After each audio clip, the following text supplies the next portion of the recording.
Bundan başqa sürücü mədəniyyətinin də böyük təsiri var. Deməli, normal halda Rahib müəllim, insan qalmaq çox asandır. Normal sürücü olmaq asandır. Maşın hazır. Evet. Əsas odur ki, insanlığını tıxac vaxtı, məhsə bitəndə, aləm qarşında saxlayasan. Əfsus ki, bizim bəzi sürücülərimiz o sıxlıq yaradanda elə bir ki, o məhsə bitəndə öz mədəniyyətlərini itirirlər. Hamıya aid deyil. Deməli, çıxan kim, girən kim və bir dənə səhv konsepsiya var. Bizim bəzi adamlardan eşidirəm, onu sosial şəbəkələrdə də yazırlar.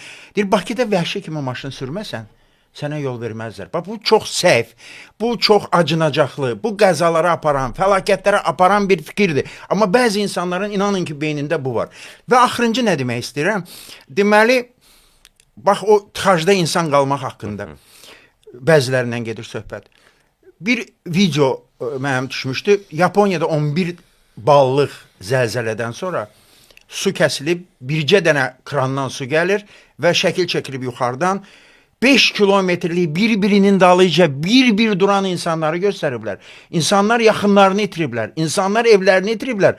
Amma o mədəniyyəti itirməyiblər. Bir cərgə üzrə saatlarla gözləyirlər. İndi bir anlığa siz təsəvvür edin. Allah iraq eləsin. Bakıda 3 ballıq zəlzələ olub. Çox da böyük yox. Amma su kəsilib və insanlar növbəyə durublar. Hamıdan getmir söhbət. Amma tapdalayan kim, qabağa girən kim. Bu da yollarda özünü göstərir. Bax, fikrim budur.